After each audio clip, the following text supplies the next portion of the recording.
All right, everybody. Hello and welcome back to another video. I am here today to take a look at the first of the 5 new heroes that I haven't done a video on, so 4 new heroes, I guess. Obviously, Onron, I did a video on last week.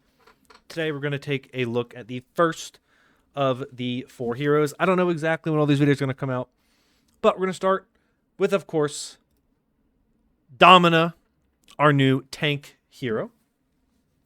She's awesome. So we're going to jump in and take a look at her abilities, and then, of course, I'll jump into some games, give you my thoughts on her when all is said and done.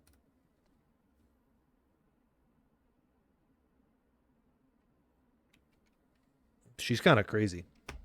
Here's a look at her abilities real quick, so we can go over some of her things, like her passives that she has, which are things you're not going to really see as we're doing the abilities here, but you can see there on the bottom, she has 3 passive abilities. She has her unique hero passive, which is Reconstruction, where dealing damage with abilities restores shields. She has her tank passive, which is that less ultimate is given by healing and damage received. It increases base health in role queue game modes. And then finally, her sub-role perk, or sub-role passive, is the Stalwart passive, which reduces knockbacks and slows received.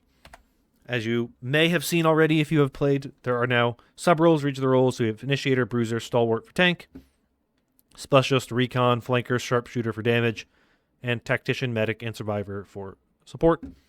She is under the Stalwart category here. So let's go and let's jump in and let's take a look at what Domina can do. So let's start with her primary fire. That is the Photon Magnum. You can see it here on the left. It is a medium range beam that culminates in a high impact shot. So you can see as we do this, you get the beam and then you get a shot. So you can do this. It does crit, so you can use it as a sharpshooter kind of weapon. She was described as a poke tank, and you can kind of see why based on what she can do. So there you go. That's her primary fire. Pretty simple, pretty straightforward. If you want any damage numbers, I can show you that. So 60 damage over time, 60 on the hit scan shot, 25 meters. There you go, if you are curious about that. Her next ability we're going to take a look at is her shift. Actually, we'll do a right-click ability first, which is her barrier. That is the barrier array. You construct a segmented barrier. So this was the ability that they kind of talked about. Decent amount. Put the barrier down. Here you go. You have this kind of curved wall, similar to the old Orisa shield, obviously much wider than that one was. But that is that. It also, of course, as you may remember, I totally whiffed on that. I need to get up here. Is segmented, and so you can actually break different segments of the barrier. So we're going to get the sniper bot up here. It's the only one that can do enough damage to actually break the shield. So there you go. You can see there's a hole there in the shield where the enemy could then shoot through as they need to. So it's a bigger shield, but the whole thing does not stay together for the entirety of, the shield's duration. You can break different parts of it. You can focus fire different parts of it and, still have some cover, but the cover's not as good as it would be if it were a barrier that just kind of lasted that big for the entire time. It's a pretty good ability. Pretty fun. Next, we have the Sonic Repulsors. That is your shift ability. You can push enemies back, stunning them if they hit a wall. So we can use it on this bot here. You can see the stun there when it hit the wall. Very, very fun. It also has decent knockback. You can see there. Like, it's a decent knockback ability. Knockback 17.5 meters per second, 55 degree wall stun impact angle, 40 damage, 40 wall impact damage. So pretty good. Pretty good, all things considered. Her final main ability is her Crystal Charge, where she projects an explosive crystal, and you can reactivate it to detonate it. So we'll fire it at Tracer first. You can see, press E again, blows up, just like that. It also will explode automatically if it runs into walls. So I'm going to press E. Not pressing it again, it just blows up automatically if it runs into a wall. I don't know if it will do it with barriers or not. I will test that out in-game at some point. I guess I can use it on this guy when he dies. Let's kill his tank bot, then we can test it out. I forgot this guy's here. Good job, buddy. There you go. It actually might have hit the wall. I don't know.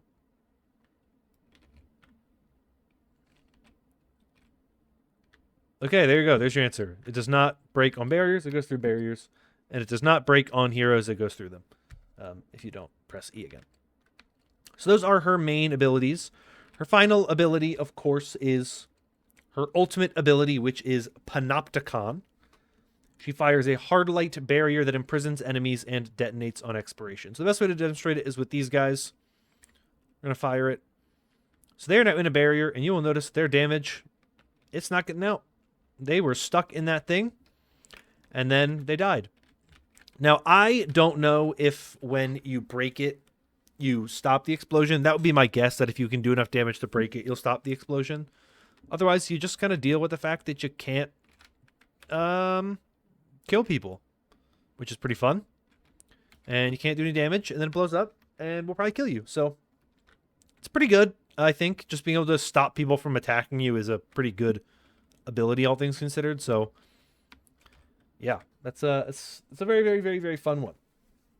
So let's take a look real quick at her perks. You can see her 2 minor perks here. We have Efficient Design. After using the barrier array, you restore 50 shields and activate passive health regeneration. That one is pretty good, honestly. And you have Extended Power, where you increase the range of Photon Magnum by 20%.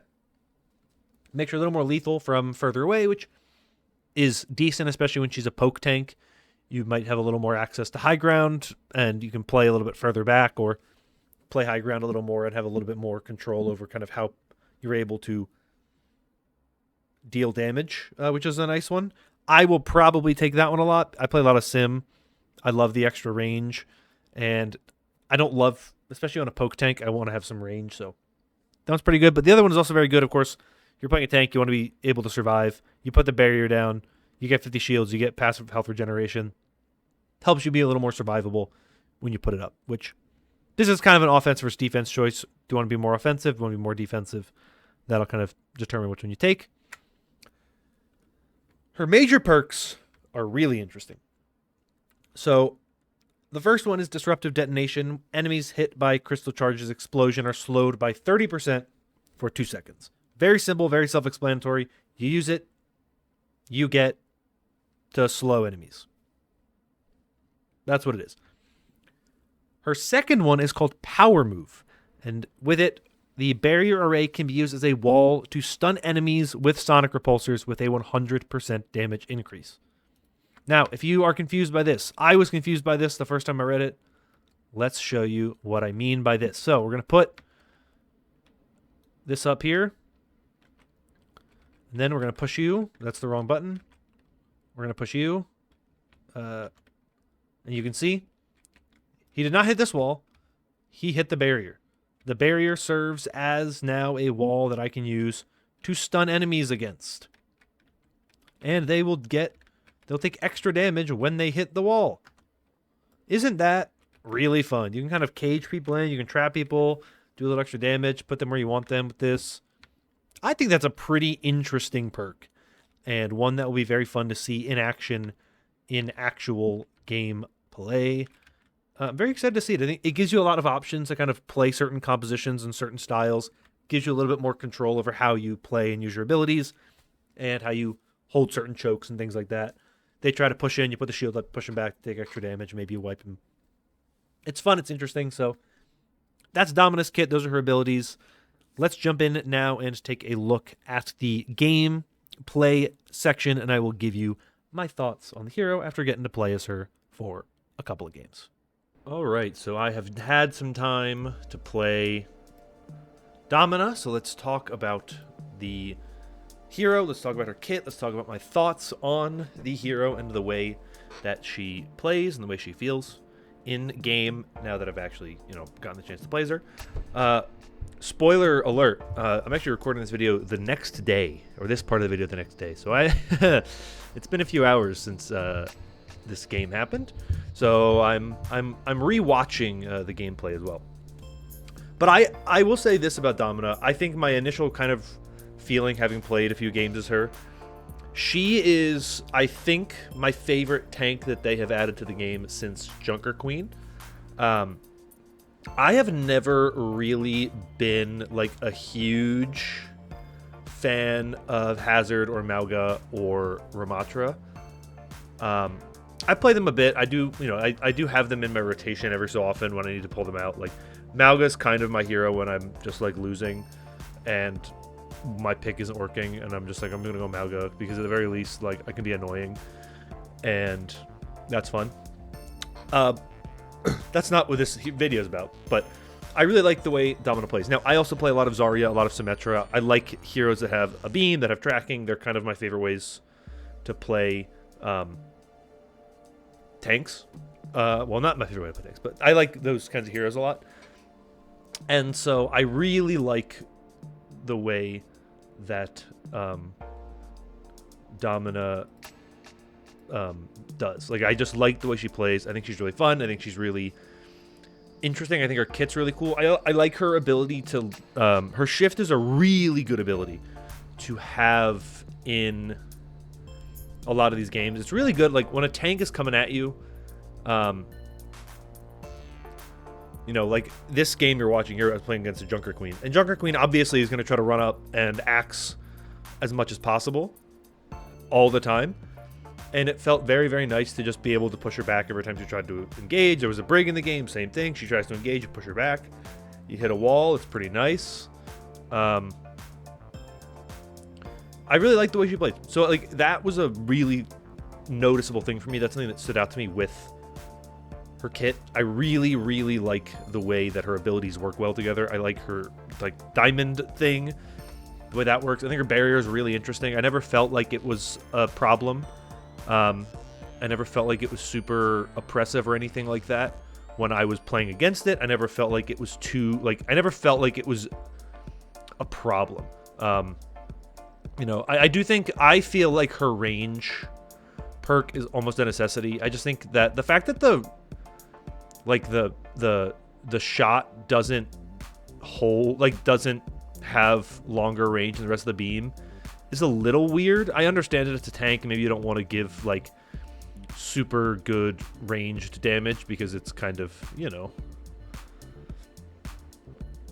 oppressive potentially. But I do think that having a little bit more range is pretty good, especially when you're going to be playing her on, like, control maps or high ground on assault maps potentially. Not assault maps, escort maps. Like, if you want to play her, say, on Shambali Monastery or on Circuit Royale, and the kinds of maps where you would maybe tends to play Sigma more than the others. I think there's room for that. But I do just ultimately think her kit is very fun. I think she's a really interesting hero. I think she's a really fun hero to play. I have found, every game I've played as her, I have enjoyed what I was doing. I didn't have a single game where I was like, oh, this hero is bad or feels bad. I felt like I was finding value. I felt like there were things I was able to do. And that's one of the things that I really enjoyed with her kit. And I think that it's important that they have heroes in this game that feel engaging and feel fun and feel good. And I really do think that Domina is a hero that feels powerful but doesn't feel overpowered. And I think my little spoiler, I think, of this day is I think she's probably my favorite of the 5 new heroes.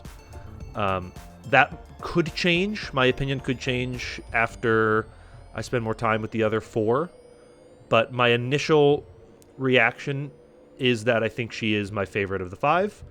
And I'm very excited to play some more games as Domina. But those are my thoughts on Domina. If you played some Domina or haven't played some Domina and are just watching the gameplay or watching streamers or whatever, let me know your thoughts on the hero in the comments down below. I want to hear what you think about her, the way she plays. If you like her, don't like her, whatever it may be, Any opinion, I want to hear. But that's going to be all for me for today. Thank you all so much for watching. If you enjoyed this video and want more like it in the future, consider liking and subscribing. I still got 3 more of these to go, so don't you worry. But that's going to be all for me. Thank you once again. Hope you're all staying safe and staying healthy. And until next time, bye-bye.